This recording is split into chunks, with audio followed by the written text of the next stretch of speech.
دنیا میں جو تھوڑا سا بھی انسان پر انعام کر دے نا، احسان کر دے، تو بندہ اس کا احسان مند رہتا ہے۔ کیا ساری زندگی لوگ اپنے ٹیچر کے سامنے گردن اٹھا سکتے ہیں؟ جس بندے نے صرف نوکری پہ لگوا دیا ہو، ہلکی سی سفارش کر دی ہو، بندہ وہاں گردن نہیں اٹھاتا۔ انسان کو کسی شخص نے کاروبار شروع کرانے کے لیے ہلکی سی مدد کی ہو، مخلصانہ مشورہ دیا ہو، وہ تھوڑی سی امداد کر کے ملک سے باہر لے گیا ہو، تو یہ لوگ محسن ہوتے ہیں۔ اور یقیناً جو محسن کا شکریہ ادا نہیں کرتا وہ اخلاقی طور پر بڑا کمزور آدمی شمار کیا جاتا ہے۔ لیکن یہ دنیا کے اندر جو لوگ ہم پر احسانات کرتے ہیں چھوٹے چھوٹے، ان احسانات میں ہماری گردن دبی رہتی ہے، ہم اپنی گردن اٹھا نہیں پاتے۔ میرے رب کریم نے نا اسی فطری اصول کو بیان کیا۔ انداز دیکھیے کیسا خوبصورت ہے، اور پیرایا دیکھیے کتنا دل نشیں ہے۔ اللہ مر جانے کو جی چاہتا ہے۔ میرا مالک فرماتا ہے یا ایھا الناس اعبدوا ربکم الذی خلقکم، اے لوگو اس رب کی عبادت کرو جس نے تمہیں پیدا کیا ہے، والذین من قبلکم، اور ان لوگوں کو جو تم سے پہلے تھے ان کو بھی اللہ نے پیدا کیا۔ اس رب کی عبادت کرو جس نے تمہیں پیدا کیا۔ دنیا میں چھوٹے چھوٹے احسانات پر انسان تشکر میں رہتا ہے، تو جس نے پیدا کیا، فنا سے جو بقا میں لایا، ہمارا وجود ہی جس کے کرم کا صدقہ ہے، ہمارا دیکھنا جس کی عطا کا صدقہ ہے، بولنا جس کے فضل اور احسان کا مرہون من، اس رب کی عبادت کرو جس نے تمہیں پیدا کیا اور تم سے پہلے لوگوں کو پیدا کیا، لعلکم تتقون، تاکہ تم پرہیزگار بن جاؤ۔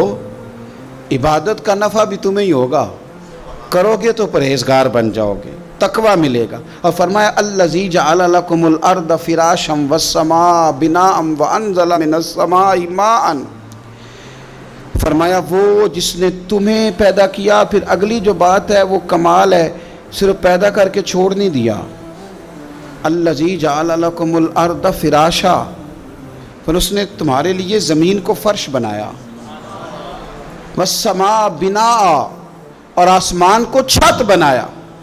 تمہیں چھوڑ نہیں دیا بلکہ تمہارے لیے سارے بندوبست کیے، رہنے کو زمین بنائی، آسمان چھت کی صورت میں بنایا، وانزل من السماء ماء، اور پھر اس نے آسمان سے تمہارے لیے پانی اتارا، فاخرج به من الثمرات رزقا لکم، اور پھر اس پانی کے ذریعے زمین سے پھل نکالے، کس لیے؟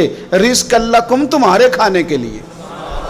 تمہیں پیدا کیا، تمہارے لیے زمین کا فرش بنایا، آسمان کو چھت بنایا، آسمان سے پانی برسایا، پھر اس کی وجہ سے زمین سے پھل نکالے تمہارے کھانے کے لیے۔ پیدا بھی وہ کرے اور تم سے پہلوں کو بھی وہی پیدا کرے، تمہارے ماں باپ کو، تمہارے باپ دادا کو، تمہارے پردادا کو، تمہاری ساری نسلوں کو پیدا کرنے والا بھی وہی ہو، تمہارے لیے زمین کا فرش بھی بچھائے، آسمان کا چھت بھی بنائے، اور پھر آسمان سے پانی برسا کے تمہارے لیے طرح طرح کے پھل بھی نکالے۔ تو فرمایا فلا تجعلوا للہ اندادا وانتم تعلمون، فرمایا پھر جان بوجھ کے رب کے ساتھ شریک تو نہ بناؤ، پھر تمہیں پتہ ہے، پھر تم جانتے بوجھتے ہوئے اللہ کے مد مقابل تو نہ بناؤ۔ تم تو جانتے ہو اگر مالک وہ ہے، خالق وہ ہے، رازق وہ ہے، تو معبود بھی وہی ہے، اس کے سوا کوئی عبادت کے لائق نہیں۔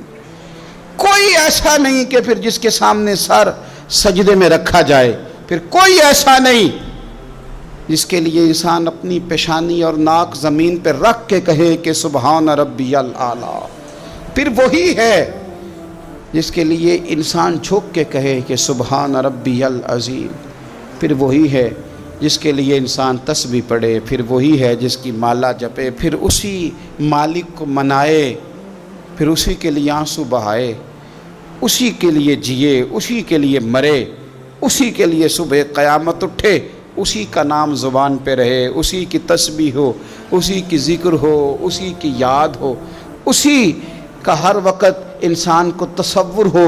یہاں کہ حضرت سلطان باہو نے کہہ دیا جو دم غافل 100 ਦਮ ਕਾਫਿਰ। ਫਿਰ ਸਾਨੂੰ ਮੁਰਸ਼ਦ ਇਹੋ ਪੜਾਇਆ ਹੂ